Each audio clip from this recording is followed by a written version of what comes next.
What's going on, everyone? Welcome back to the channel. It's your boy, Dead on Dave, and we are live, Dead on Dave Live. As a matter of fact, it is a wonderful Sunday evening. Well, actually, Monday morning for me now, because it's 1 o'clock in the morning here in Germania. And I'm just rocking and rolling, just finished up watching the Cubs game. No, the Cubs game isn't over yet, but I had obligations. I thought the Cubs game would be over and I'd be able to come on, I'd be like, oh, yeah, go Cubs, go, win, win, win. And they are winning, but, I got to sacrifice a little bit and hopefully the Cubs will pull this out. But nonetheless, here I am live with you guys to talk about everything your heart desires, man. We're going to talk wrestling. We're going to talk sports. I got to get used to this new angle of my camera. We're going to talk TV shows. We're probably going to get in some Walking Dead. I got a very special guest a little bit later on with a very big announcement. We're going to talk boxing. There was some boxing last night with some possible big implications. Maybe not. We got an epic meltdown by Jordan Spieth right now at the friggin' Masters. We got all kinds of interesting, crazy things to talk about. I'm going to start. Now, I'm just going to talk about random ass shit until we get phone calls or questions in the chat. I'm going to get to as many as I absolutely can. Whatever you guys have, I'm going to do my thing. Go in there and take your questions and your calls. Man, you can call live on Skype, David Vancura, DAVIDVANCURA, or use the number 702-751-2902. Big shout out to all the chats. Everybody in the chat, man. White Death, CM, CJM, Stop Motions, everybody here. Carl Gibney, Pittsburgh Boy, Joe Martin, everybody here. But that's not the regular White. That's not Sal, is it? No, that's not Sal. Unless he created a new friggin' thing, but I guess he doesn't want to be moderator anymore. Big shout out to everybody, man. Yeah, everyone's commenting on the camera. Yeah, I got a new angle and everything. The camera is a lot better. This is my new camera. I've been using it for a few times now. Big shout out to everybody who helped me get this camera. I mean, your guys' donations help the channel continue to grow, get better, get bigger, update. But this one really has to do with Sal, the copious graphics guru, who just said, here, man, get this camera. Boom. And he sent me the money and I got the camera and it's absolutely amazing. So thank you, Sal, once again. Can't thank you enough. You're the man. I see Frenchie Ben in the chat. I'm sure he watched a little of the boxing earlier, yeah? Yeah. I see Jay Davis, Real Talk to Metaphor Messiah. I see everybody in there. You guys have any questions you want answered, anything you want to talk about and you want to hear my opinions on, go ahead and place it in chat or call in at the aforementioned number and Skype that I said earlier. David Vancura, DAVIDVANCURA. Boom. That's all we're going to do. All right, yeah, so that is the real Sal. And so we'll make him moderator because that is one of his things. So, boom. So White Death, that is Sal, the copious graphics hero, which is actually perfect. So let's go ahead and go with an easy one. Pittsburgh Boy 96, here's a question. Dave, do you think the Stars won the Cup this year? No. No. Frenchie Ben, answer. I guess he answered my question. Not much, Dave. Not much yet in boxing. Timothy Bradley, Manny Pacquiao last night, man. I mean, that's a somewhat big matchup, right? I would think.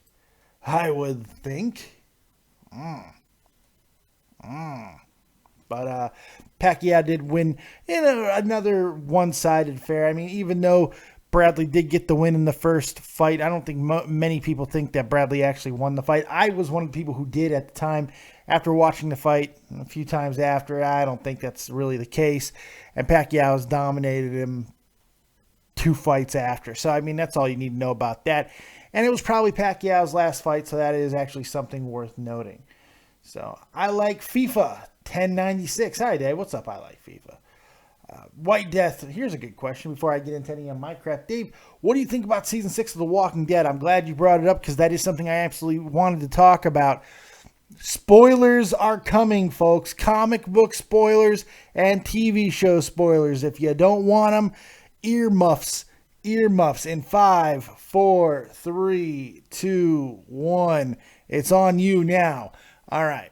I really enjoyed this season. I think some people may not have. I read the comic books. I've been reading the comic books before I watched the show.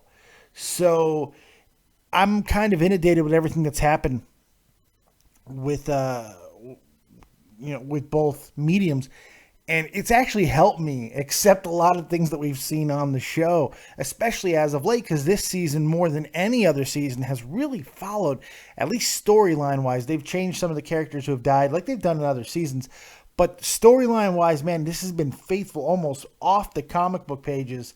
Boom, it's been pretty damn good. So I'm a huge fan of this season. I thought it's been very good. There's been some down episodes, but a lot of really good badassery and setting up a whole hell of a lot for the future. Of course, I can't talk about my likes of this season without talking about my problem with this season. And of course, that's the ending. I love Negan, okay? Love Negan. I love Jeffrey Dean Morgan. I think he's a perfect Negan. I do. But here's the problem. That fucking ending where they got all ambiguous about, they went a first person view of who got his head bashed. And yes, I said head, because I do believe, look, I don't think they're differentiating from the comic book. I think they're going with Glenn. I think they're going with Glenn just like in the comics, because they followed so many other things right the correct way with. Now, they might puss out and go with Eugene or Abraham, but I really don't want to see that happen. I think it needs to be Glenn, because if you read the comic books, you really do know that Glenn his death is the most important death in the entire comic book. It changes everything. It changes Maggie. It really changes Rick and how he decides to kind of cope with everything and deal with the world around him. It changes literally everything. It's what makes that the next 50 episodes of the comic go. So it's so important to continue to go with that, and I think that they would be really mistaken if they didn't go with it. I mean, you could go with somebody else. Daryl makes sense because he's not in the comic books, and they kind of have the replacement for Daryl anyway, now that Jesus is there. But, so Daryl makes sense, but people will like, oh, if Daryl dies, we riot. If John Cena wins, we riot, because people are so fucking entitled. Eat my dick. How about that? So, I think that there is a lot of potential there to go with somebody else if they wanted to, but I don't know, man. To me, Maggie's haircut, everything seems to be pointing to them going the comic book route with Glenn being the one who dies. And that's what I want to see, because that death is fucking awesome. It's awesome. But we'll see, man. We will see what happens. It's going to be quite interesting going forward. I'm pissed off that they pussed out, because I believe this is a pussy move. I really do. I believe what they did was absolutely pure pussification. They didn't want to ruin next season before it even started and that's another reason why I think it's Glenn, is because they don't want to reveal it now. They don't want to tank season 7 by ending season 6 with Glenn's death. That's what I think. And it makes a lot of sense when you think about it. Because if you go ahead and you kill off Glenn now, then everybody's going to be talking till like October about, oh, now the Glenn's dead, and blah, blah, blah. And it could mess up the entire situation. So, I don't know. I think that they somewhat made the right call, and not, I don't know. I don't even know what I think. Because it pisses me off that they made such a pussy-ass call. Just make the call. Go with it.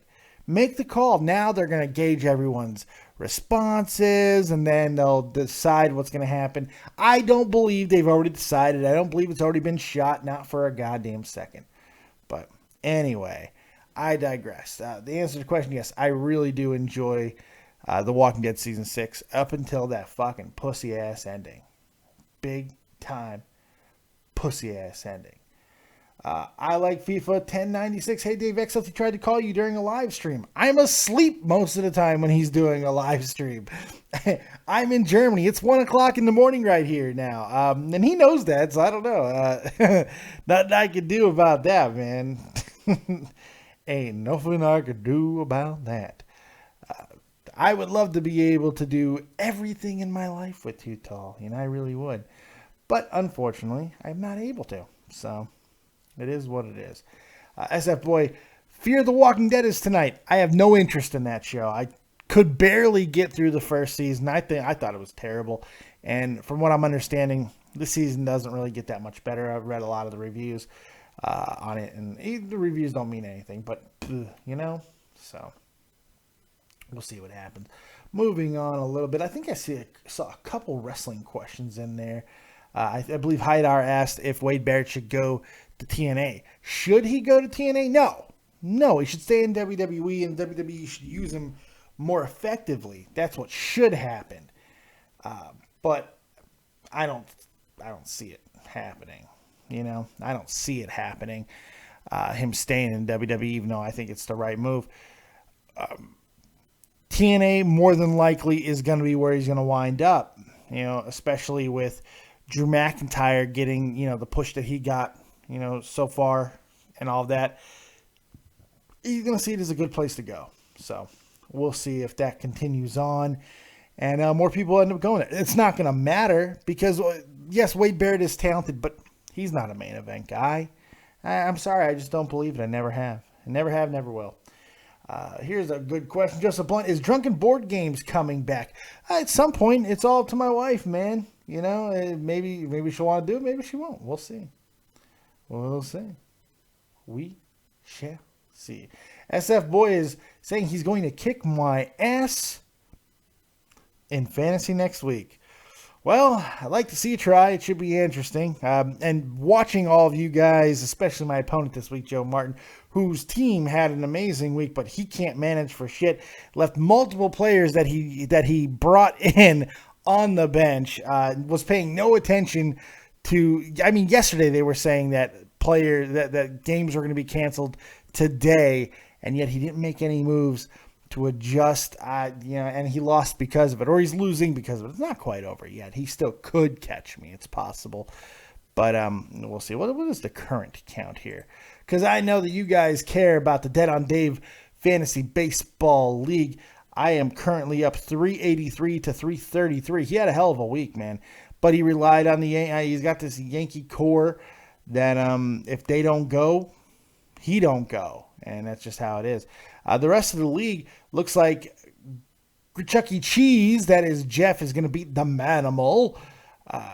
Classic Man Steven, the winner, the champion, current champion, is going to get a victory over Freeman's a Hugger, at least potentially right now.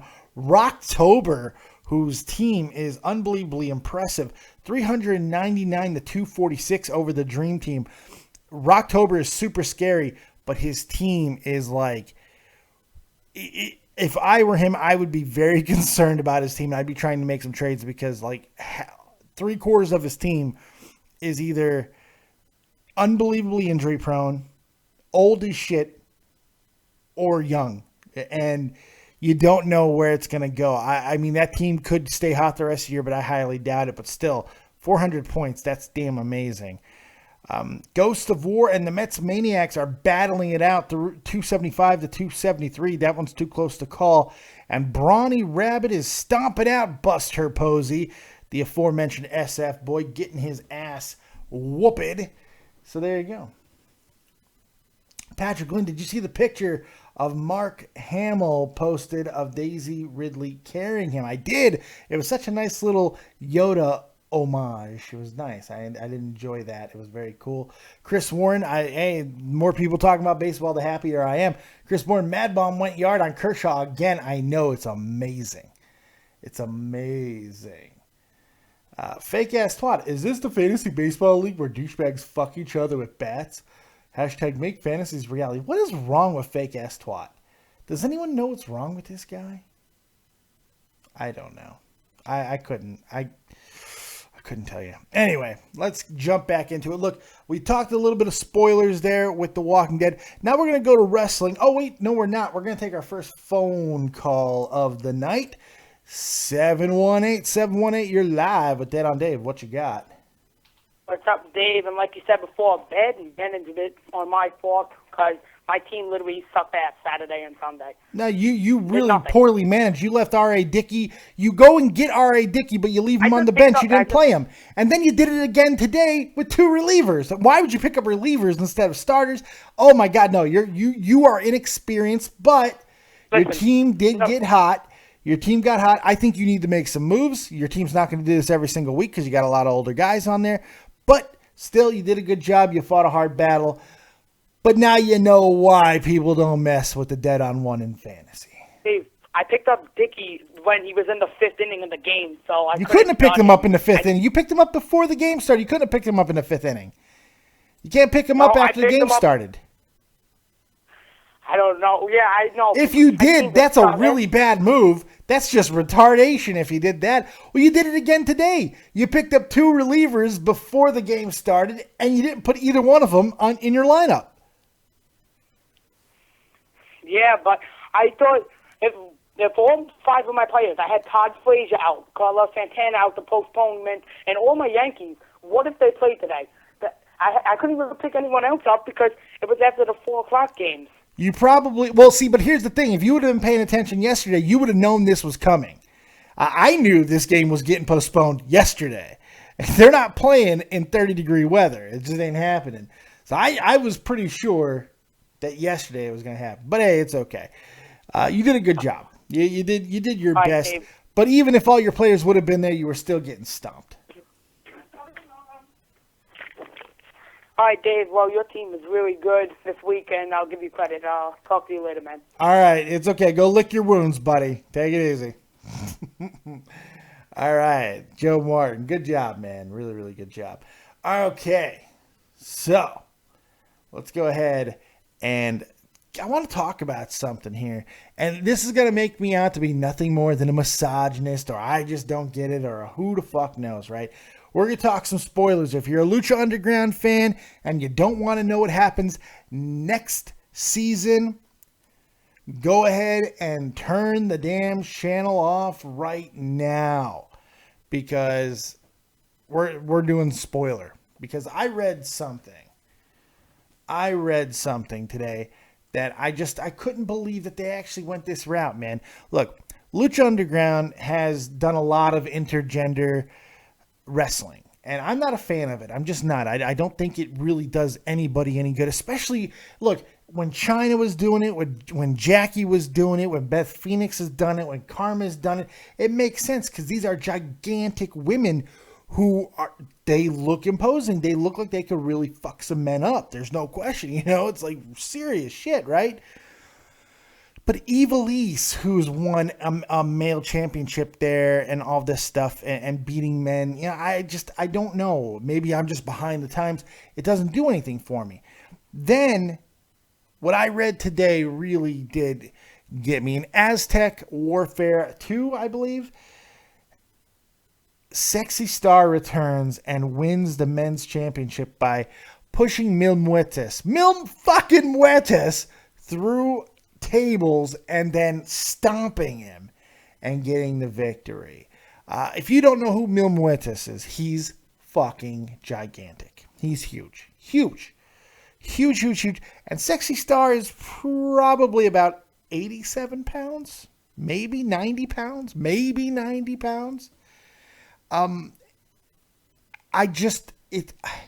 Even for a show that's as crazy where they kill people and apparently there's been cannibalism and all kinds of crazy shit,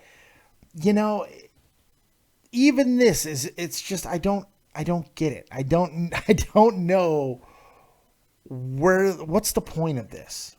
I can't get behind putting a 90-pound woman over any of your men top stars, let alone putting your main title on a 90-pound woman. I don't care if she is a great athlete. She is a great athlete. She's a great athlete. But I don't get this obsession in this world where there really has to, like, no, women are going to be able to do everything. And no, but it's wrestling. It's wrestling. It's fighting. Men should not be able to fight women in wrestling, just like they're not allowed to fight them in real life. Jesus fucking Christ. I just don't know, man. I can't get behind it. And it really does irritate me. It's just, and I don't want to be like that guy, like, oh, I'm just closed-minded and simple and stupid. But I can't wrap my head around why a promotion is trying to push something that so few of the people out there would actually probably want to see or follow. You know, Asuka, I could see beating some men, you know, but that's a serious badass woman, and she's not 90 pounds. Sexy Star is 90 pounds, soaking wet. I don't know. It's just, I can't get behind it. Anyway, big shout out to Grand Slam 87, my man Jeff the Huffman. He's up in here. We got all kinds of good people hanging out with us now. We got Chris Payne. We got Joseph Blunt, I see. Good stuff. We are taking your calls. This is viewer questions, man. This is all about you guys this week. This show is about you guys. So if you guys don't have a lot, I'll go to bed. It's 1:30 in the morning. I'll get my ass to sleep. So if you have questions, comments, quotes, quips, hopes, dreams, fears, hatreds, whatever you got, go ahead and call in right now on Skype, David Vancura, DAVIDVANCRA, or use the number 702-751-2902. 631, you're live with Dead on Dave. What you got?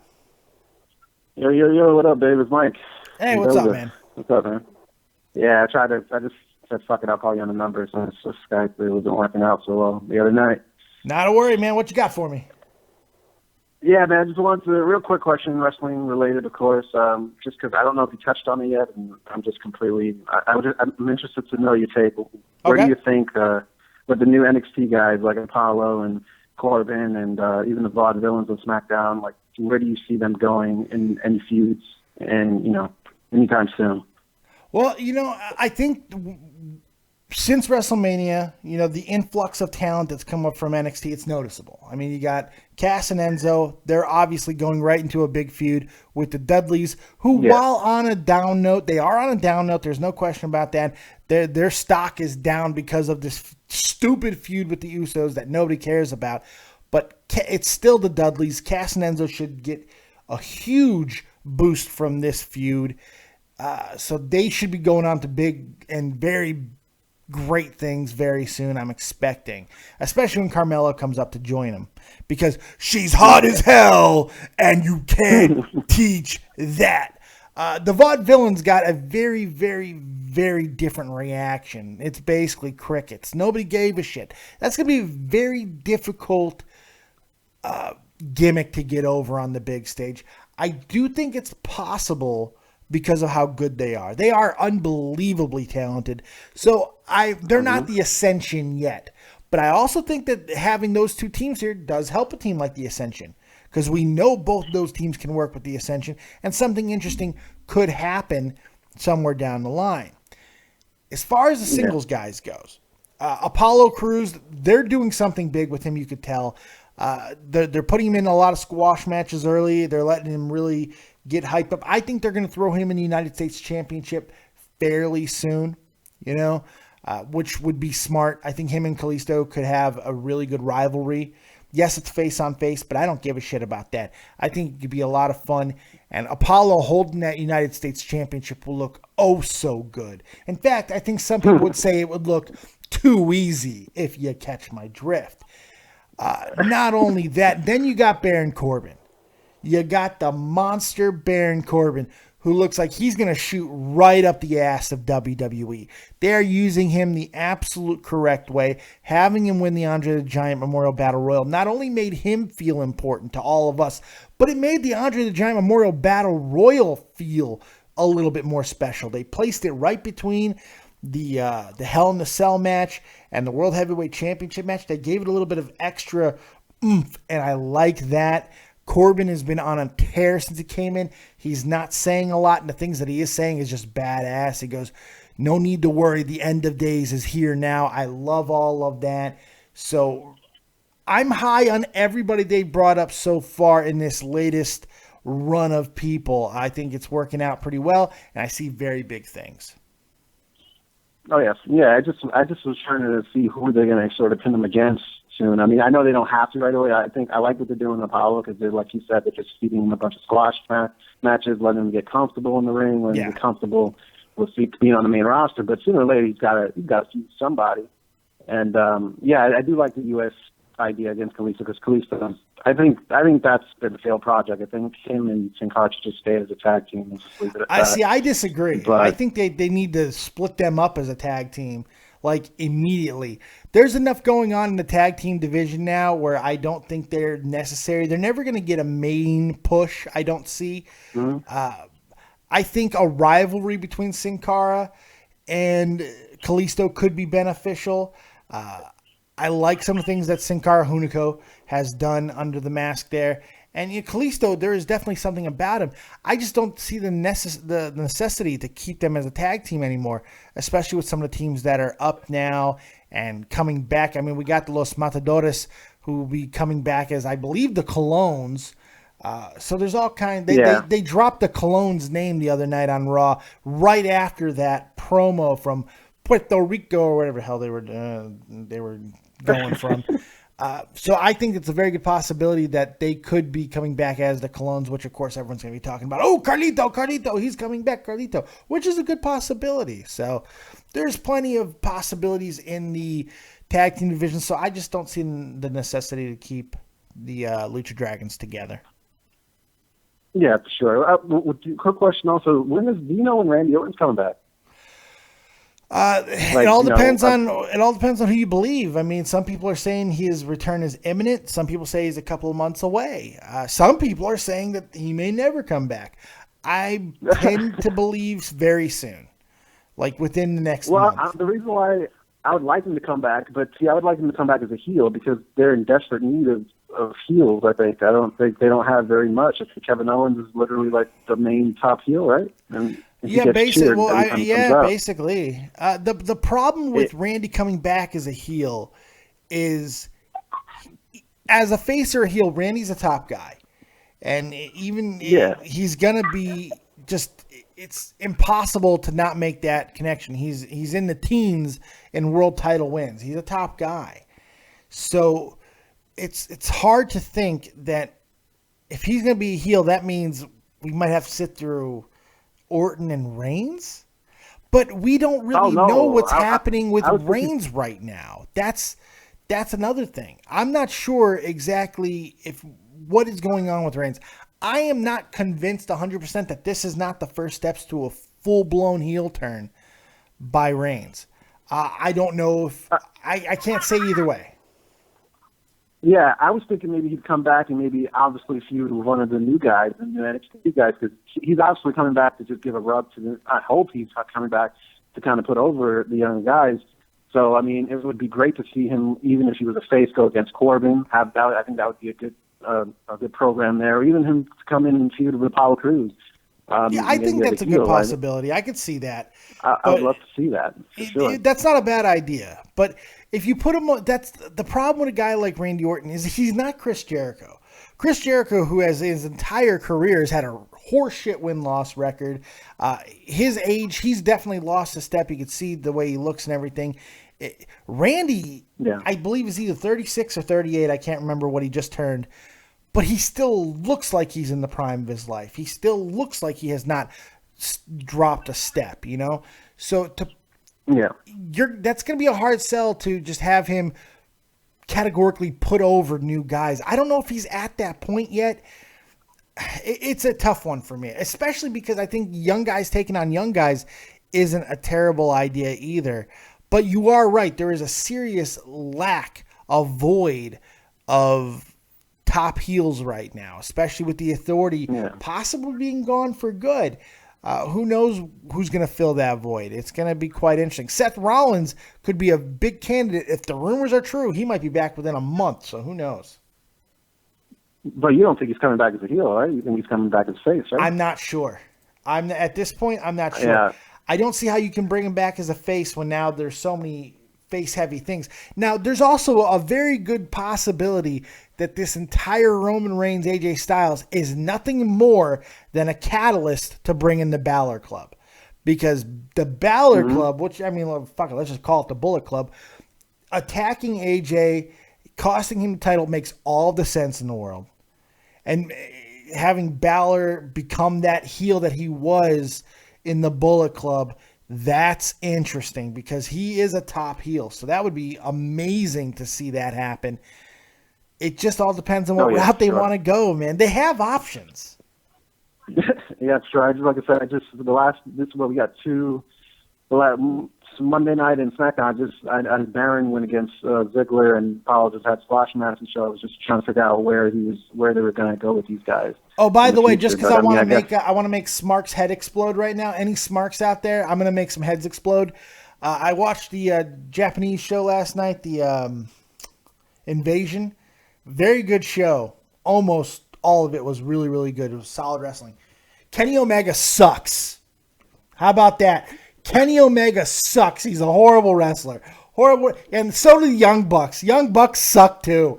Young Bucks, Kenny Omega fucking suck. And those of you who don't like it can eat it. Can eat it and sit down.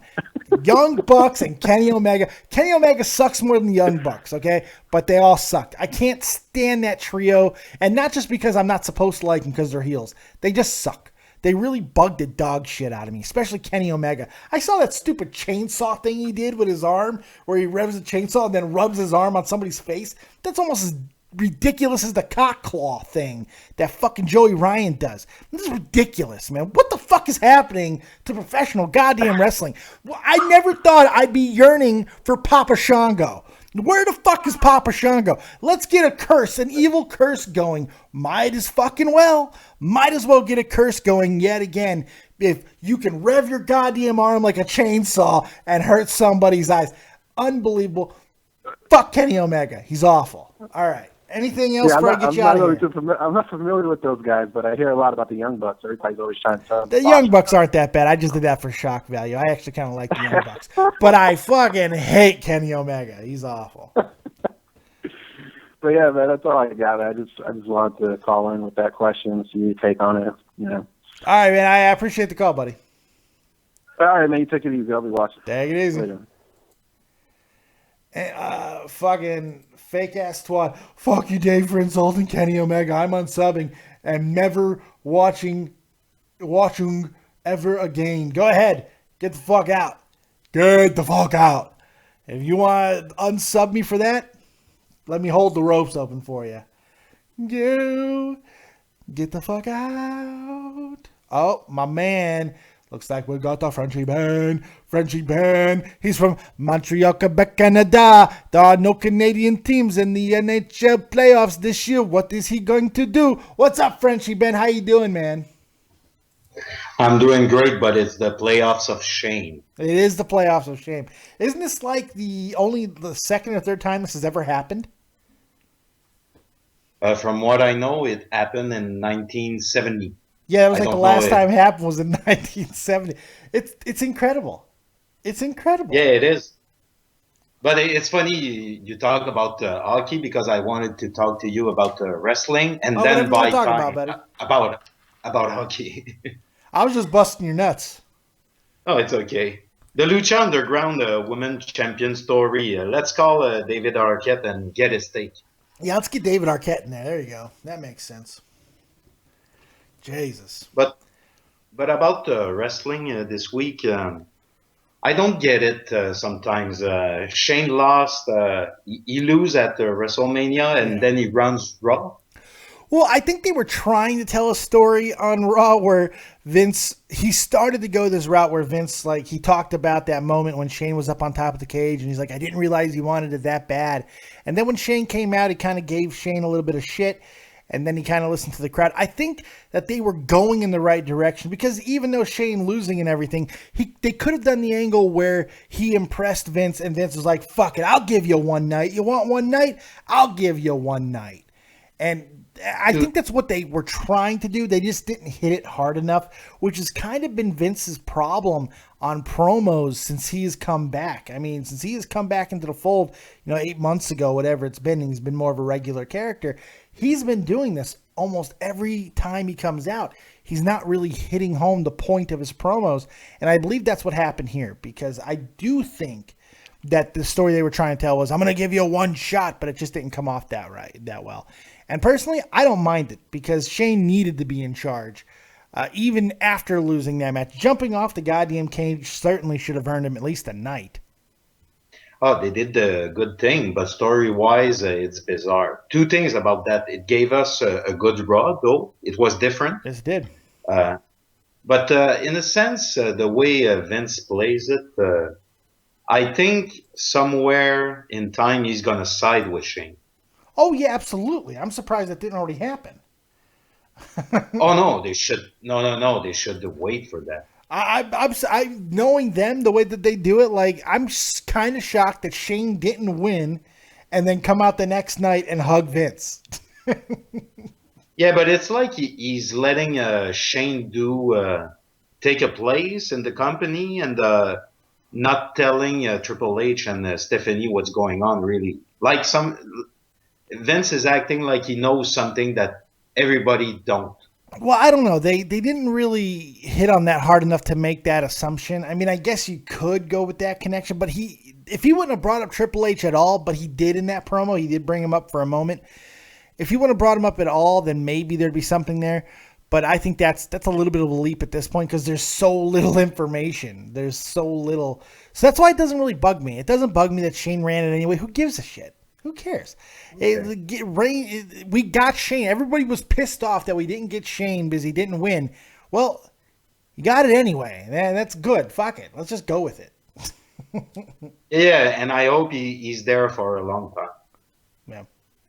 Another point, this week on SmackDown, you told that there was a Owens and Jericho match? It was a tag team match, yeah. Was it good? It was very good. Owens and Jericho teamed up. Y2J, baby! Teamed up with Kevin Owens to take on AJ Styles and I believe Cesaro. No, was it Cesaro? Oh. Yeah, I think it was. I can't remember. But it was a good match. What was really fun about the situation was not AJ, Chris Jericho and Kevin Owens. They were hilarious. They were making fun of hot tags. They were doing all kinds of crazy things in the ring. It was awesome. It was really, really cool. Okay, I'm going to watch it back. And the match, the old school match that I watched this week was Dr. Tom Pritchard against the Dirty White Boy. He's just a dirty white boy. Dirty white boy. There you go. And it was good. It was okay. Yeah, it was all right. Because I watched some interviews of Dr. Tom Pritchard. No, I'm not the biggest fan of Dr. Pritchard. Yeah, but he's a trainer. No, I know that. He's also been a backstage guy. He's done a little bit of everything. Another point about Raw this week. Yeah. I don't watch NXT enough, and I knew who was Enzo and Cass, but not that much. I like the promo, the entrance, everything is fine. There is two things I'm not sure about. I think they were maybe too much dismissive of the Dudleys. And another in the promo of Enzo, and at the same time, I don't know if the format of these guys will really work long time, because if they say always the same thing and it's the same approach, I don't know. I got one thing to say to you that can make your point invalid. Go. Oh, you didn't know? The New Age Outlaws, man. New Age Outlaws literally said the same thing for like 6 years, and they were over every second that they were on camera. Cass and Enzo is that type of over. And they're better in the ring than the New Age Outlaws, man. Like, Cass is fucking amazing. Cass has a chance to be something big on his own one day. But Enzo has gotten really good. And so I think that they're going to be just fine. And the New Day. You can also point to the New Day, who really don't do much else than the same thing almost every time they come out, and they're super over. And now they're even changing from heel to face, and they're still over. So, you know, I don't think they're going to have a problem with that. As far as being dismissive of the Dudley Boys, if it's a heel doing it to a face, it's usually a problem. The Ascension showed that. But a face doing it to a heel, especially a heel that everyone's kind of tired of anyway, like the Dudleys, I don't think it's as much of a problem. Because what did he say to Devon? He told him, I'm going to smack and make that eye work. Yeah, I'm going to make that lazy eye work. Yeah, that was good. I'm going to put that lazy eye back to work. I loved it. Yeah, loved everything he said. That was okay to me. But the aspect that you're a green team and you come, the Dudleys are, to me, the Road Warriors are the best. But the Dudleys are a top historic team. Yeah. You cannot bash them like that. Oh, I think you can. I think if you're two guys who come out and say, and I am a certified G and a bona fide stud. When you do stuff like that, you can absolutely run down anybody, especially when you're a face. Yeah, but you always have to make your opponent look strong. Not you know what? The Dudleys stand on their own. The Dudleys, because they're so historic, this doesn't affect the Dudleys. And the fact that the Dudleys kind of shrugged it off and went to the ring and then just said, kind of brushed them off after that. I think you're reading a little too much into it on this one. Yeah, but I'm happy to see them. I'm sure it's going to be a great tag team. I don't think it's going to be a great match. I think it's going to be a terrible match. No. But it's a good mix. We'll see. Of them. Hey, I appreciate. I got somebody really special calling in a few minutes, Ben. Oh, it's okay. If you want to call back in after this segment, then please feel free to do so. Okay, buddy. Okay, John. All right, man. I appreciate it, Ben. You know, I would never throw you off unless it was for something really important. Oh, and he left. He left anyway.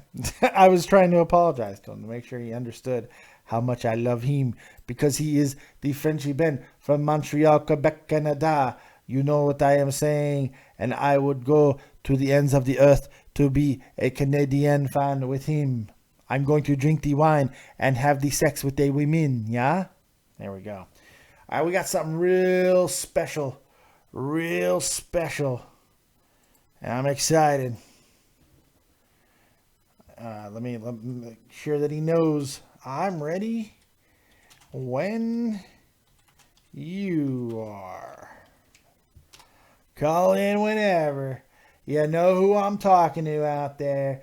We got a special thing happening. Something I'm really excited about, man. I'm excited to talk about it. I'm always happy to have him on. We got a very good friend of the channel that has some exciting news that he wants to talk to you guys about. So I'm just waiting for him to call in. We're going to dance. Let's do the robot until he fucking calls in. You know, there we are. Let's bring him in now. Joining us now live from Las Vegas, the original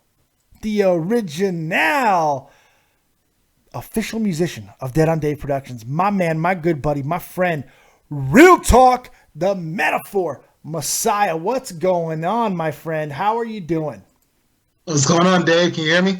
I can hear you loud and clear, as fucking Snoopy Doop would say. What's going on, Dave? Nothing much, man. I understand that you're joining us tonight because you got some very exciting news to share with us all, since we are all family here and you've been a part of this channel almost from the beginning. You know, I feel it's appropriate. I know you feel it's appropriate that this is the proper place to break any of your big news. So I understand you got something really good to share. Go ahead. The floor is yours, my friend. Let them have it. Yes. Okay. So I got a new video coming out called Notice Me, Black Mozart's album. It's called Notice Me. It's coming out. I decided to make it come out April 20th, 4/20. How's that working? And it is probably the best video I've ever done in my life. We had so many sponsors help us out with this one. I got to ride some extreme motorbikes and stuff like that, some four-wheelers in the video. I mean, it was so awesome. It's the biggest thing I've ever done, and it comes out 4/20, and I just wanted to let everybody know that it's coming out, and everybody's done. First of all, I got to thank everybody that's listening, because a lot of the people I see in the chat, they've showed so much love. They've either bought my album or just done, supported the music. Frenchie Ben, Terry, and everybody else, man, and it's just been really awesome. And so we were able to really make a lot more money than we have, and it really got to put some really good amount of money into this video. Not to mention we had sponsors help us out also, and it's man, wait till you see it. I'm just so excited. I cannot wait till this video comes out, man. I've only seen a little bit of it, and I'm just like, this is the best thing I've ever done. So I'm really excited for people to see it, because now I've seen the promo, and we're going to play the promo in just a few minutes. We're going to show everybody just a small. We're going to stick the tip in. All right, we're going to stick the tip in so you guys know exactly how big of a deal this is going to be. But before we do that, I want to ask a couple questions, because as you said, this is the biggest thing you've done. Now, you've done quite a few videos, some very traditional, with the guys in the background and the rapping up front and everything. You've done some really cool stuff. You've incorporated a lot of wrestling into a lot of things. Then you've done a little more artsy, especially with your last one, when you went full on crow on everybody. You've gone really from different spectrums of the music video genre. Where does this kind of fall, and why is this so different? Not just the technology that you're using. What makes this different than some of the other things that you've done up to this point? I think first off, just being able to be in a different atmosphere that I'm used to. Like I said, I've been out in Vegas for a little bit now, a couple years now maybe, and in April to be in the sand dunes, which was where we did it at. It's just a whole different vibe, man. Yeah. It was totally crazy. I've never done anything like this in my life. So, and I think that's what life needs to be about, is having new experiences. Absolutely. That's how you grow as a person. So, I think that this video really helped me grow as a person. You know what I mean? Absolutely. I'm sure it helps you grow as a person, as an artist, as in just any type of, and not just an artist, as a musician. You're seeing filming styles, you're seeing acting styles. Hell, you probably learned how to ride an ATV better than you already knew. Come on, it's just amazing. You're picking up life skills here, people. Yeah, honestly, I had never drove an ATV before in my life. and it was like, so it's this wholly new experience, and it's so cool to be able to do that stuff, man, through doing something that I love to do, which is my music, Yeah. So it's just been, really been man, since I talked to you last, since we did the whole Black Mozart thing, it's just been crazy. It's just things that was back in December, right? Jesus. Yeah. And it's just got so much going on. Twitter's been treating me really well. We just hit 8,000 followers on Twitter. Congratulations. So it's like, there. It's just crazy, I know you know what this feels like, Dave, but I'm still a rookie, so. Oh, shoot. I got 610 followers on Twitter. What are you talking about? I know none of this. You're living the dream, baby. Now, before we hit the promo, before we hit all that, there's a couple more questions I have for you. You got a couple more minutes? Yeah, of course. Anything for you, Dave. I'm very interested in the ins and outs of things like this, and who you work with, and who's doing it. Who's producing this? Who did some of the video work? Is there anyone you want to shout out there? Who did the well, obviously the music's the same because it's off of Black Mozart. So but as far as the video side, who really helped you bring this to the next level? I gotta thank Beck the Pioneer, who did the beat for that song. I always thank the guys who do the beats, because without them, I couldn't rap on it. It wouldn't come together. It would be, you'd be like, hey Dave, can you beat on a cup for me while I fucking freestyle? I'll be like, yeah, man, I'll beat on a cup. Yeah, I'll do it. Let's bump. We can take over the world. I'm just saying. Yeah, I could probably make it work, though. I'm sure you could. You're no Tommy NC 2010. You're not Funktaculous, but I think you can make it work. But I gotta thank Mr. Orlando Bay. That's the guy that does he's done probably the last 4 videos, and this guy's worked with everybody from DMX to Murder Mook. For those guys who follow hip hop, this guy's filmed all kind of people, and he resides in Vegas now because he makes a lot of money, blah blah blah. He worked with DMX. Does that mean that did he get any residual what's in, like when he was just talking? What? Huh? Oh yeah, that stuff would have been great. I don't know, man. I just know every time he talks about it, he smiles. So, so you know what I mean. So we got him to do that. Orlando Bay and Motion to Life Films, and they just do such a great job. And I mean, he had his whole crew set up in the sands, and they worked their asses off too, man. Because we were in that sun from you know how the Vegas sun is, man. Even in friggin' March, I know. Yes. Yeah, it gets scorching, man. And we were out there in the sand all day from 11 to maybe 9 at night. So it was an all day process, and people were tired, but at the end of the day, it got done. Everybody was professional, and it was an awesome experience, man. So I just can't wait for everybody to see it, man. Oh man, I'm really excited, man. I'm excited for people to see it. I'm excited for you. You're living this incredible journey, man. And you know what I like about it? You're not just living this journey. You're sharing it with us. You know, you come back here, you tell us when things are going on, and you're not just trying to sell us shit. You're trying to share this experience, this journey, this ride, this endeavor that you're going through. And I think that's why people connect with you. That's why I connect with you. So awesome. It really is incredible that we're coming on this ride with you. And I got to say thank you, man. I mean, you've made me a part of your world in so many ways. You've helped my channel out. And I can't wait to be your friend for years to come and continue to mooch subs and many different types of fame off of you. So it'd be fantastic. So I'm very excited. Get famous, motherfucker. Get famous faster. GFF. That's what I'm trying.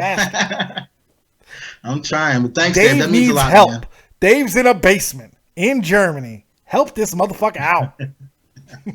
That means a lot, Dave, man. You've helped me out, man. The fans that have came from you and like, I mean, they're so supportive, man. This is one of the most such a supportive community that, I mean, it's just awesome. It's really some good people. It's some crazy ones, but it's some real cool ones. It's a special group, man, and this community. Seeing some of the people that are having the success that they're having, you, Tommy NC 2010, obviously. Tommy, see the way that he's grown the hockey stuff. That's awesome. Tall, the way Too Tall's popping right now. Too Tall. You know, it really is incredible. Huffman has not gotten the subs that he is, I feel, earned yet, but I think big things are coming for Jeff Huffman because you've seen where Jeff has started to where he is now as far as speaking and entertaining. I mean, that dude is scary good. So seeing all you guys. I know one thing that's coming for Jeff. What's that? I said, I know one thing that's coming for Jeff, and that's a playoff loss. Yeah, that's right. To say a first round exit. That is something another first round exit. I agree with that shit. But to see all you guys with the success that you're having and being a part of it and it's just, it means the world, man. So again, thank you. As soon as I get you out of here, I'm going to play the promo for everybody so they can see exactly just a little bit of what's going on. We're about to give them the tip. Are you ready for that, Daddy? Let's do it. All right, man. Real Talk, the Metaphor Messiah. Make sure you check him out at www.realtalkthetruth.com. You can check him out at Reverb Nation under the same moniker right here on YouTube, the Twitters. I mean, everywhere. SoundCloud.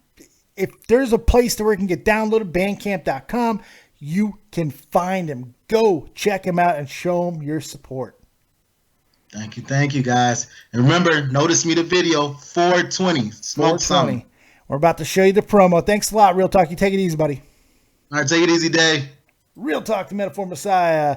And as promised, here it is, the world debut promo for Notice Me, the brand new music video from Real Talk, the Metaphor Messiah. Enjoy this. Don't blink. It's quick, but it's pretty. Let's go. It wasn't supposed to be, but I'm still alive. I hear them calling me, they trying to pull me back to that dark side. Killer sat at my table, wasn't no snitching Conseco. I got a bad bitch, she make pesos, and she only when I say so, and that's real. Now they got love for the boss. Oh my goodness. Oh, it's pretty. It's so pretty. Apparently we got a donation in there too, right at the beginning of it. I apologize for that. But I will be playing this promo at the end of every video between now and the debut of the album, which of course is April 20th, 4/20 for all you wacky tobacco enthusiast. And we just did get a donation from Carl G, who donated $4.20. Congrats, Real Talk. That was very nice. That was really nice. The timing couldn't have been fucking worse. It couldn't have been worse. In fact, we're going to play the promo again just because we got a notification. One more time. Here it is. Notice Me, the music video. Here's the promo. Make sure you catch it.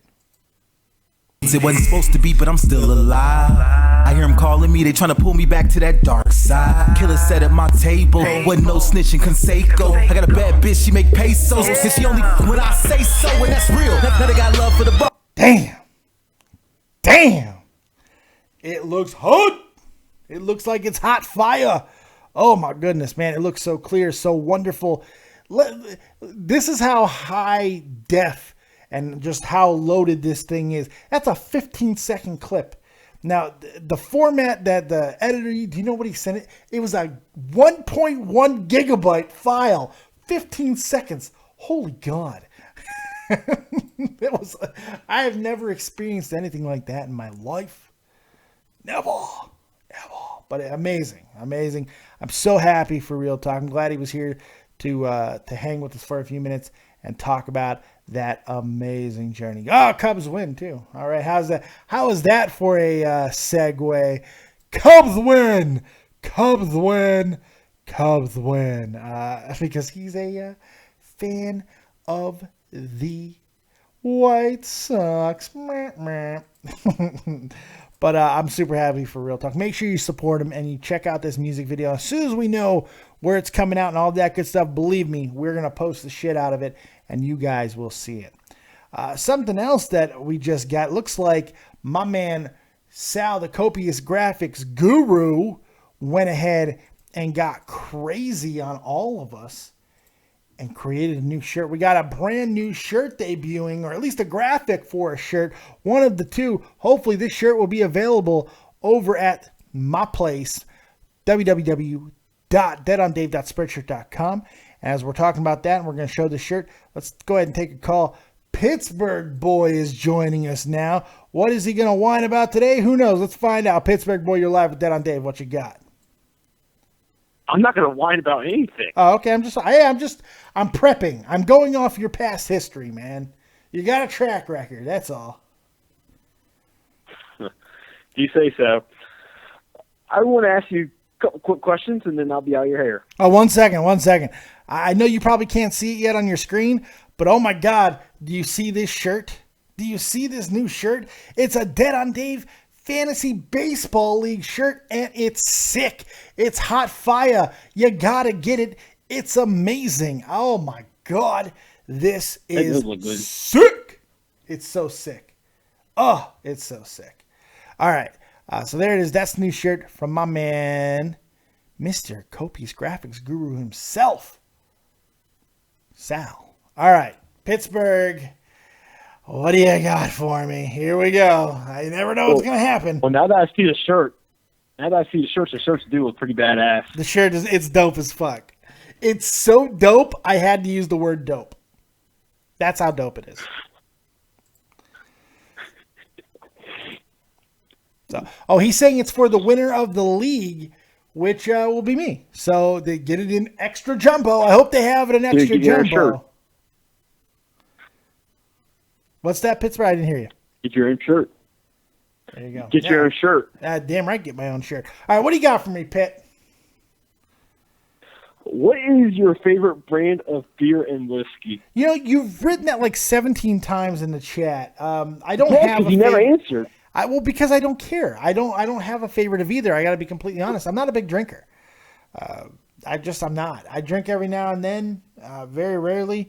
I'm not a big whiskey guy, so I don't know. I wouldn't even know where to start. I got fucking Jack Daniels. I don't know. It seemed like a serious enough of an answer. I don't know. I don't really drink. I couldn't tell you. I like. There's certain German beers that I really like that you probably never heard of. So I don't know. I'm not a big drinker. I like water. How about that? And one more question, then I'll get on out of here. Yay! Do I you mean, see why so Nakamura- soon? What's your other question, man? Do you see Nakamura coming up to the main roster anytime within the next couple of years? Next couple of years? Yes. He'll be up on the main roster this year. They are not keeping Shinsuke Nakamura, who is 35, 36 years old, down on NXT. Not after that reaction. If he stays on the NXT roster past 2016, I would be shocked.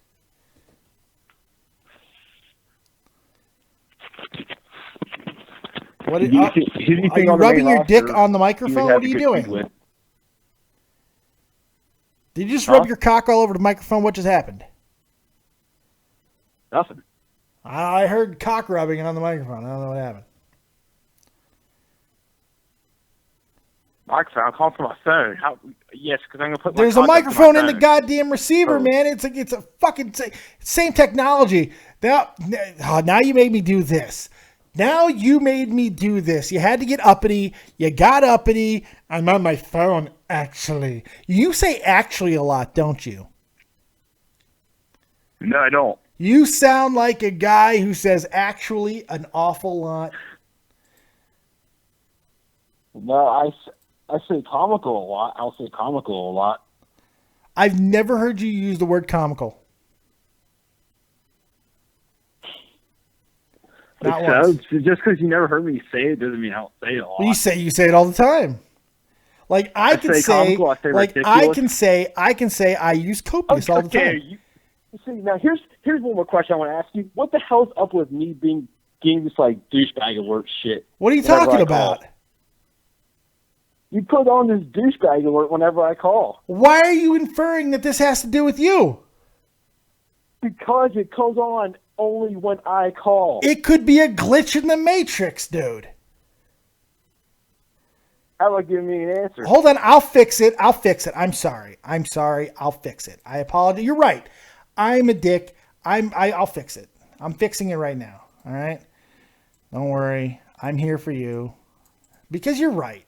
I take things too far, and, I'm going to fix it. So I'm going to replace it because I feel it's important to show you in your natural habitat. So, I just kind of wanted to show everybody how you spent your spring break. So that's what's up there now. I think it's a much better picture.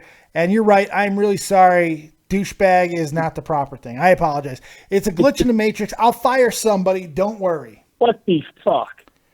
What? What is up with this picture? Seriously, dog. What? What happened? Seriously, dog. Now you're seriously dogging me? It's a Joseph Blunt in the chat saying how I look like Fred Baden. Yes, I get that a lot. Man, I don't know. You seriously dogged me twice. I don't know how I feel about that. All right, I don't know how this picture got here either. There's something going on, man. I don't know. All right, hold on. Ain't fall for that shit. This isn't like the configuration when I called in that one time. Dude, I wish I knew what was happening. I don't know. I'm trying to fucking put up a nice, classy picture of you. I think I found it. I think I found the one that, would make everybody happy and proud. And, so this is the one that I think you'll appreciate the most, because this is the one that, really does garner your true inner desires, your feelings, your hopes, your dreams, your fantasies. Look, we even got a donation. I think you got me a donation. Wait, I think you got me. Yes, Bear donated $2. Hang up on Bitchberg Boy. Oh, I'm sorry, I got paid. I got to do it. See you later. It's so much fun. It's so much fun. Oh, look at that shirt. It's badass. God, let's look at Pittsburgh spring break again. This is so good. Look at that. God. Dude, he's a fucking baller. Look at the game. Look at the game that he can pull. He can pull game like nobody else. And then, he could pull this game This is some serious game that he can pull. Crazy game. He's got Roman Reigns game. I don't know. You guys are a little bit harsh on Pittsburgh, boy. Holy shit. I don't know. Kudos to him. Kudos to him. Let's take another call. 718. You're live with Dead on Dave. What you got? What's going on, Dave? What's up, man? What else? You're calling in for a second time. You know you're treading in some dangerous waters here. I know. First of all, that was hysterical what you just did with. I don't need your approval, but I appreciate it anyway. Okay. Second of all, I don't know if you care that much about NBA, but the Bulls are only 2 games out, and I'm really excited because Bulls have zero chance. They're not making it. They're not making it. Yeah, but that's the only Chicago team I root for is the Bulls because I love them. But there is a possibility. It's a slight possibility. I'm embarrassed by what the Bulls have done this year. They should be embarrassed by it. That management is absolutely fucking horrendous. It should have never got rid of Tom, and I think it's injury. The injury bug caught up to them. I don't know. Yeah, totally. I don't know if either of those things are necessarily the reason why the Bulls are in this position. I think getting rid of Tom Thibodeau was something that kind of needed to happen. He burned out his players. He's a big reason why the injury bug was happening. And I think that they were unwilling to move on from guys like Joakim Noah when he still had value to be traded. Guys like Taj Gibson, who a year ago, 2 years ago, had huge value. Huge value. And they refused to give up on these guys. And now they're stuck with these aging players. They've alienated Pau Gasol, who's been the best player on the Bulls for the past 2 years almost. It's really nobody's fault that Mirotic has not turned into the player that a lot of people were expecting. He's very good, but the system's wrong for him. It's just the Bulls are an absolute mess. They got to take it back to studs and just build up right from the ground up, and hopefully that's going to happen really soon. So you don't think it's Fred Hoiberg's fault that the Bulls are like this? That's Thibodeau from before because they didn't trade anything in the office point of view, and they all got tired out by him. I think that there's multiple things can be true. I don't think that Fred Hoiberg has the personnel to implement his offense. I think that's part of the problem. I think Thibodeau had to go only because I think that the players were tired of him. You don't give up on a guy who has won as much as Thibodeau has unless there's a damn good reason, and that reason has to come from the players. You would think.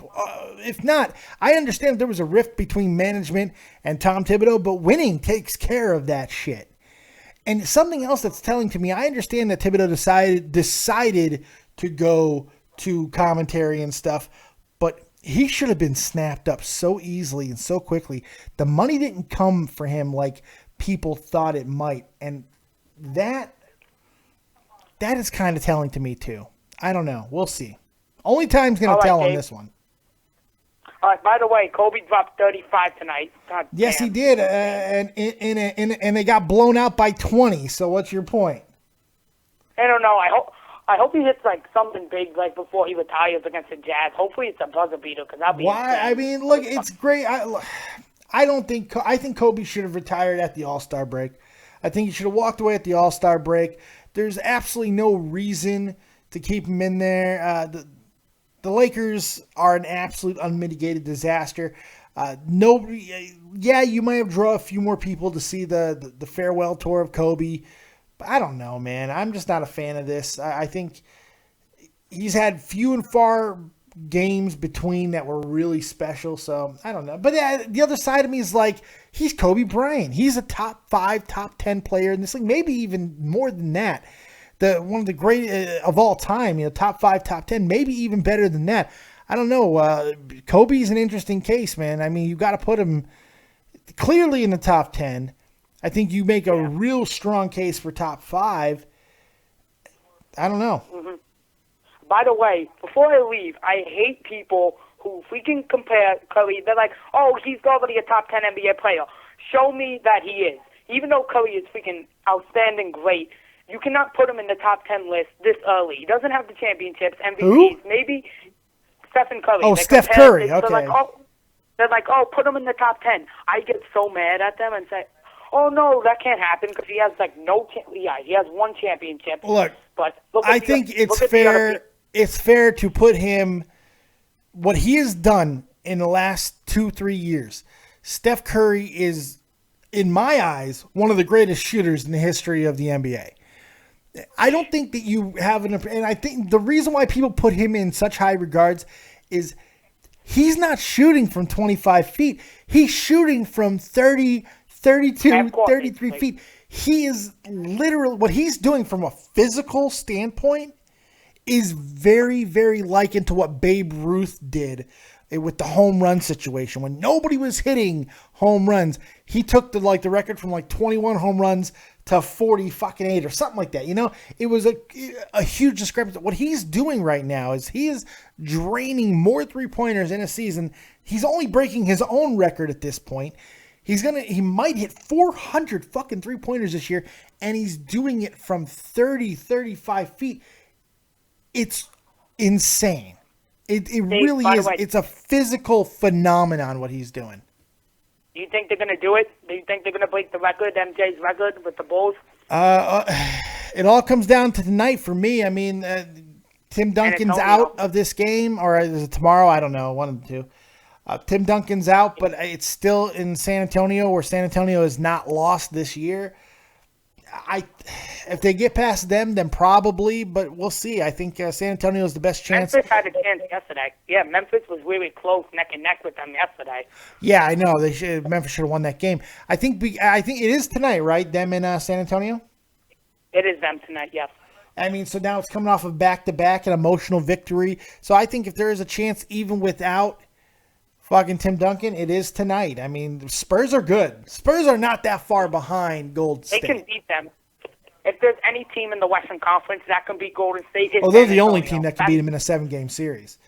They're the only team. Potentially, they're the only team in the NBA who could beat them in a 7-game series. Because I don't know if LeBron and the LeBrons can do it. Now, a 7-game series. I don't think they have it in them. I think they can go to the finals. I don't think they have it in them. LeBron's coming out of the East. Yeah, but the East is fucking embarrassing. Dog shit. It is fucking dog shit. I agree. All right, Dave. Well, that's it. I'm done for tonight, and you get back to the show. Bet you didn't know I had some NBA game, though, huh? Bet you didn't know I had some NBA game. I got a little NBA game. A little bit. I knew you liked NBA. All right, Dave. Well, I'll call you later, man. All right, take it easy, Joe. It was nice whooping that ass in fantasy. Have a good night. I whooped his ass and put him to bed because that's what you do with kids. You spank him, you put him to sleep. That's what I did. I put him in some jammies, and he's getting himself some good sleep. It's good stuff. I really do appreciate it. Get yourself some sleep. Get some rest. Sleep tight. Don't let the bed bugs bite.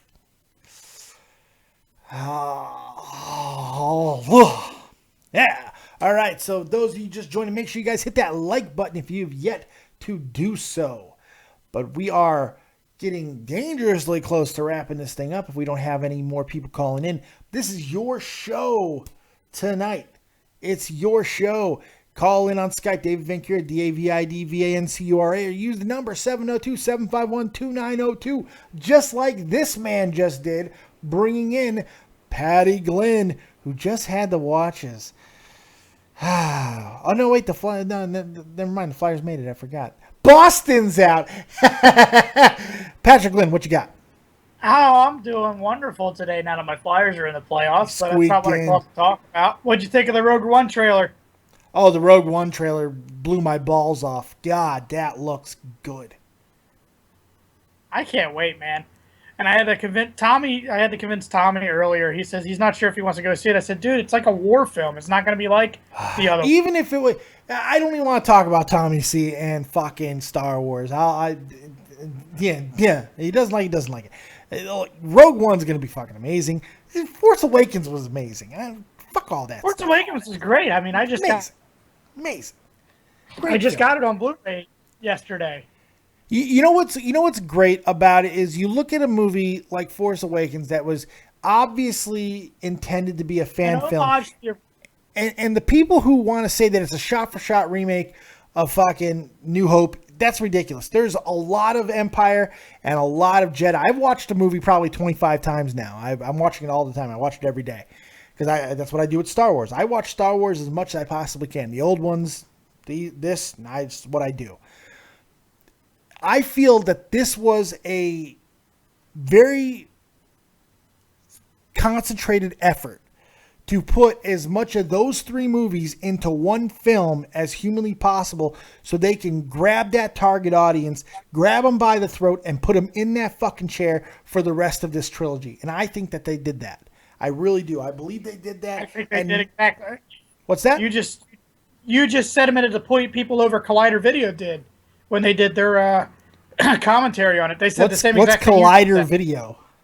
They have a thing. They have a show on. It's a movie news place. So let me get this right. Hold on. Let me get this straight. I make a great point. And what do? You plug another channel on my show? That's how you show respect to Dead on Dave? Oh my God. I'm just saying they said the same exact thing you did. Well, at least they seem like they're smart then. They are. But yeah, no, they said the same exact thing you did, and you're absolutely right. There's a lot of Empire in there. A lot, and a lot of fucking return. There's a lot of return in there. I loved it. But aside from that, you look at a movie like that it's just all about fun. Even if you don't like the movie, you can't say that it's not a fun thing to watch. There's nothing about that movie that's a drag. It's fun. And you put that in contrast to what people had to sit through. And I've seen enough of it now to where I'm confident in saying this because I don't think I'll ever get through the entire thing. That damn Batman versus Superman movie. The more that I see of it, the more I watch of it, the more I am just like, what the hell were these people thinking? That's what my family calls cable fodder. What were they thinking? I went and saw that. I saw that once in the movie theater. It's not a movie where you want to go back and see it over and over. Star Wars was. I don't understand. I just like they changed fundamentally, and they did this with Man of Steel to an extent too as well. They started to do it, but in this movie, which could have been fun, everything they did was so contrived and so whiny and bitchy and extra emo, and then on top of that, none of it made sense. The reason why they started fighting didn't make sense. The reason why they stopped fighting is the most ludicrous thing I've ever seen in film. I have never seen. If you want a really good explanation of why it's so stupid, go listen to Kevin Smith's review on it. It's hysterical. I plan on doing that. It's like you and I having a fist fight and you saying the name Lisa. No! That's my God, I'm trying to stay away from spoilers. I'm trying to be nice. God damn it, Pat.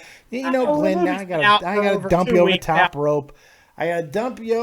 rope. He heard me making a giant effort not to spoil anything from that awful movie. And what does he do? He goes and just fucks and puts his dick right in the pie. Puts his dick right in the fucking pie. Unbelievable. Michael Mendoza, Batman vs. Superman fails because of poor storytelling. There's a lot of reasons why that movie failed, but I'll tell you one reason why it didn't. Affleck. Affleck was actually a pretty badass fucking Batman. So, just saying. Joe Martin, Dave, when are you going to play Pokemon again? I'm burned out on Pokemon, brother. I don't know. I'm burned out. Frenchie Ben, I did see your call. Call back in because if you're calling the second time, it's got to be for a reason. So go ahead and call back in. Michael Mendoza says Deadpool was overrated to me. I haven't seen it yet. Not all of it. I've seen bits and pieces. But from what I've seen of it, yeah, it's funny. But I don't know. I might be with you, Mike. I want to see that. I want to see that movie. So we'll see. Frenchie Ben going for the very rare twofer. I told him to call back in. I forgot about that. What else you got for me, Mr. Ben, from Montreal, Quebec, Canada?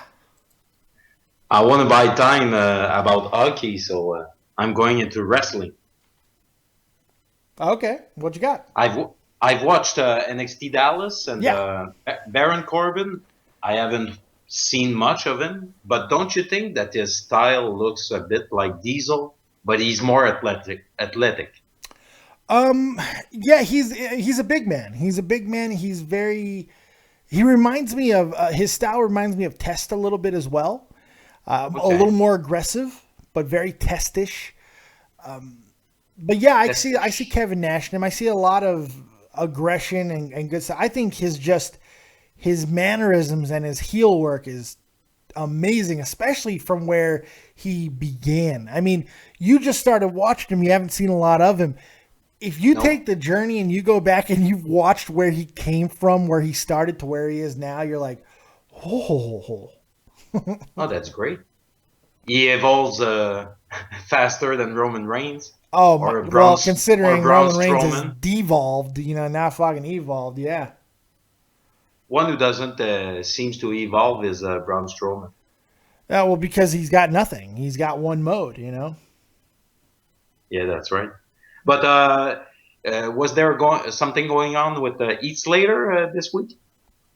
They were on TV. I mean, for a few minutes. Because I always enjoy seeing it. But we have unfinished business, you and me, Dave. Uh-oh. About hockey.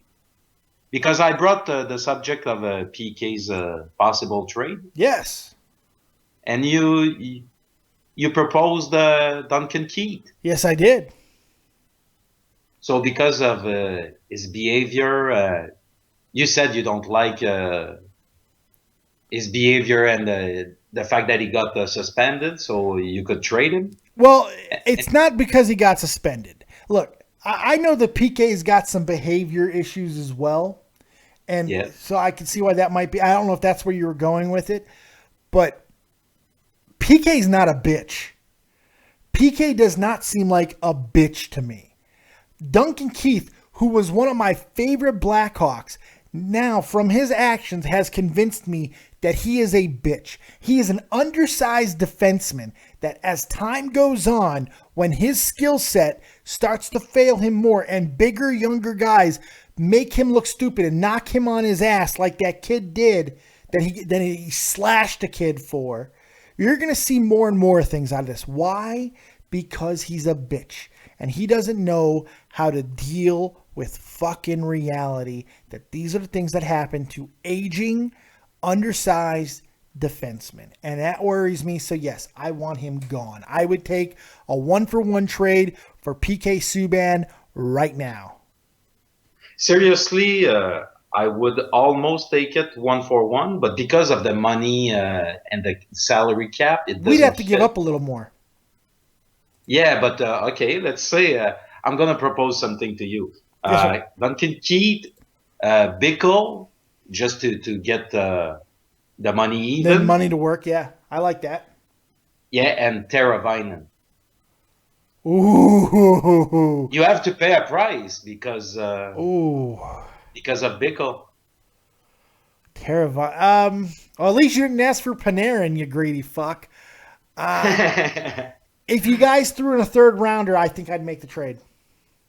Okay. You know what? We should be the GM of both teams. I'm telling you, right?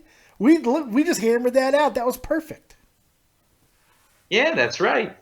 And about boxing, I don't follow that much in 2016. But as you said, Bradley against Pacquiao is a good fight. It was a good fight. It was a boring fight, but it was a good fight. Another big-time fight that happened lately was Andre Ward against Barrera. Yeah. And Andre Ward, I haven't seen the fight, but I heard that he doesn't look the same for now because he comes back from an injury. Yeah. And the fight I'm looking for is on April 30. It's going to be Lucien Boutte against Badou Jack. Oh, your boy Boutte. Yeah. He's coming back. I'm not quite sure he can become a champion anymore. He's not a real top 3 or top 5 in his category, but still a good fighter. Agreed. Yeah, because in Quebec, we are losing champions and our guys are kind of going down or becoming neutral, so it's not exciting. Yeah. Well, I mean, that happens sometimes. Everybody goes through every country, every province, whatever. They all go through these periods where talent comes, talent goes. But the only time I went to a boxing event, it was a Bradley fight against Kendall Holt. Bradley's a good fighter, man. He's got some issues. Oh, yeah. He's a good fighter, but he's not an elite fighter. You know, he can't beat Pacquiao when Pacquiao is clearly not the Pacquiao he was 5 years ago. And if Bradley can't beat him now, he'll never be able to beat him ever. No, he's still a fast fighter, and his hands are quick. But yeah, I think who, Pacquiao or Bradley? Oh, the two of them. Both of them are. Yeah, Bradley is, to me, I feel like he's too muscled up. I feel like he's too muscled up. Like, I think if he just toned it down just a little bit, he would be so much faster. I think he would have so much, and he's already a fast hands guy. But he looked lost in the ring against Pacquiao at time. Pacquiao, who's like, he's much older, he shouldn't be as fast and as quick, and he certainly should not be getting to the spots faster than Bradley. It's just like Bradley did not seem to learn anything from any of the fights that he's had from Pacquiao. With Pacquiao, this is his third fight too, so a lot of things that Pacquiao does, he should definitely have learned from it. Bradley didn't learn any of it, so that tells me he may not be a very smart fighter, and that's always a dangerous thing too. Yeah, and Pacquiao is 37, and then Bradley 32. Yeah, I mean that's significant. So that's great for me today. Nice to hear from Real Talk, and we have a trade, Dave. Duncan Keith for PK Subban. Thank you. So good show. All right, buddy. I appreciate it. Frenchie Ben, everybody. My good friend, Ben. I really do appreciate you stopping by. Ciao. Choosy, as we say here in Germania. Choose. I'm looking for Ben's friggin' amazing fucking... Oh, no, here it is. Wait, we're going to play it anyway. Et un chapeau, une patate. Qui aime danser, qui aime danser, qui aime danser. Qui aime danser, qui aime danser, qui aime danser. Qui aime danser, qui aime danser, qui aime danser. There you go. Frenchie Ben, everybody. Frenchie Ben. It's always good to have Frenchie Ben here.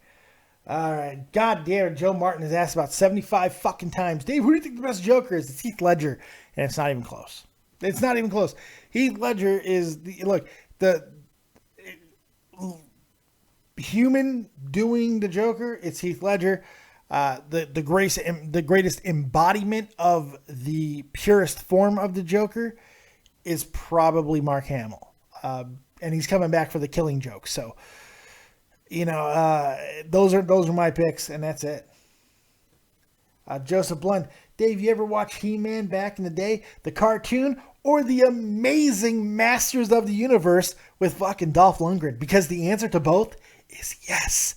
Yes, I did. Anybody can call. It's SF Boy. Dave, can I call in? Aren't you banned for life, SF Boy?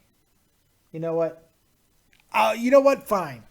You can call in, SF Boy, but I'm telling you, man, just watch it careful. Fucking eggshells, buddy. Fucking eggshells. Michael Mendoza, Jared Leto version looks interesting. It does, but we don't know yet. So I can't say off of a trailer that his is going to be better than what Heath Ledger did. Oh, oops, accident. That was totally accidental. I did not mean to click that button or leave this graphic up. Oh my God. I'm really, Jesus, I'm so sorry. Oh my God. What happened? I was trying to click on something else. And there's the Dead on Dave League Championship shirt again. Okay, there you go.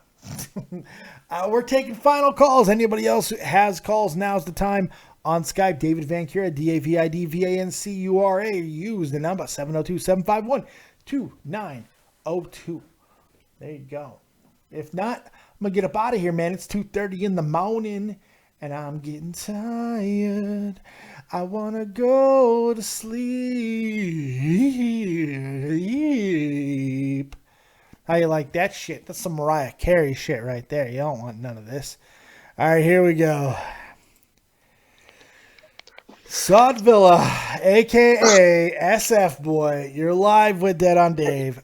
What you got? It's been a long, very long time since I've called in. Probably not long enough, but let's see where it goes. So I'm calling in to let you know about next week, the ass whooping I'm about to give you next week. You lost this week, you chode. It's about to be insane next week. That's all I'm gonna say. You lost this week.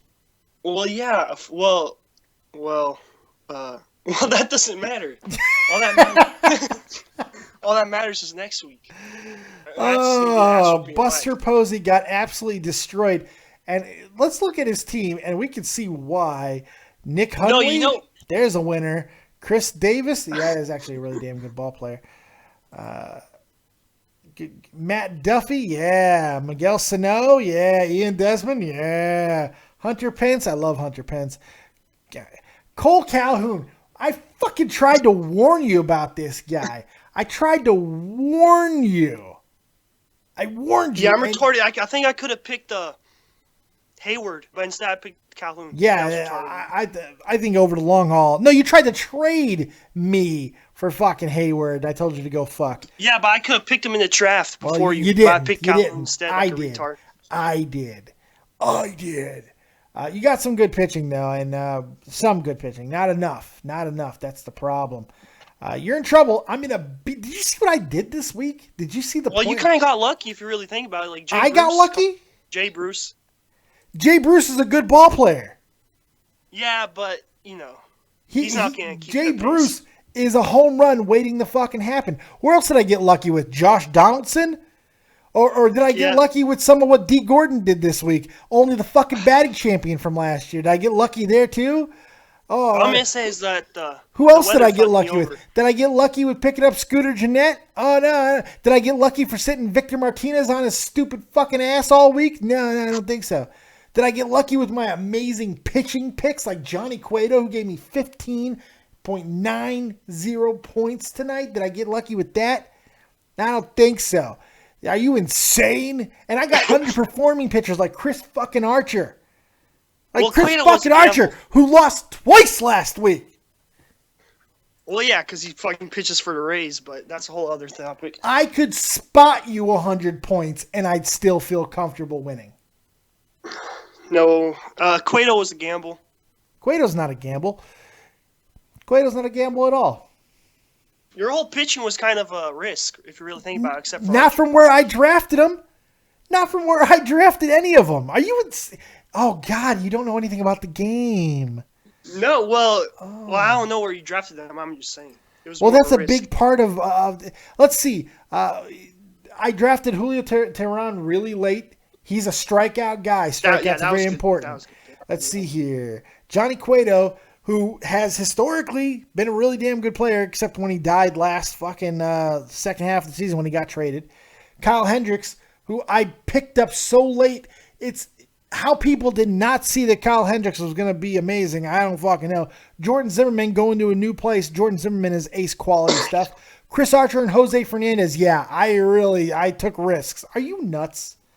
Jose Fernandez, he's coming off Tommy John. He could have sucked this year. I mean, you kind of got lucky he's not. But, he's not going to suck this year. Jose Fernandez also played enough last year to make me feel confident that he was going to be okay. That's why I did what I did. Well, compared to my pitching, it pales in comparison. So. Because why? Because you got Kershaw? Kershaw got taken deep by Baumgartner again. Well, Baumgartner, he can rake. He pitchers that can rake. That's very true. And did you see that Arrieta home run? Yeah, I did. 444 fucking feet. Yeah. I was kind of hoping he'd twist his back or something. Dude, all right, now you're getting thrown over the top rope. Oh, my God. Wish an injury upon my man, Jake Arrieta. Oh, my God. Sod Villa. Oh, God. Unbelievable. Can you believe that I have to deal with this shit? Do you believe I have to deal with this shit all the time? And he wonders why he gets banned. He wonders why he draws my ire. He wonders. Unbelievable. Grandson 87, Teheran got sodomized by the Cardinals. No, he did. But over the course of the season, Jeff, you know that. You know that. I think that's all I got. I think that's all the calls. I think that's all we're going to do. So last call for calls and questions. Now you guys have your final notice. You can put in your final questions. We can do a rapid round of questions. And if there's any more calls, I'll try to get you in before I get up out of here and go to sleep and go to bed. A big week for the family this week. My daughter turns 11 on Friday. We're going to do something really special for her on Friday. I'm very excited about that. We're going to do something very special here on the channel. Very excited about that. Today is, we're 2.5 hours into my 13th anniversary to my wife. I've been married to my wife for 13 years. Holy God. I've been here in Germany for 14 years. Ridiculous. So a whole bunch of good stuff this week. Should be a lot of fun. We're going to have joyousness throughout the entire week. I hope you guys are going to celebrate with us. And just because of awesome stuff going on, White Death Graphics got a new shirt up in www.deadondave.spreadshirt.com. Brand new shirt celebrating the Fantasy Baseball League. So there you go.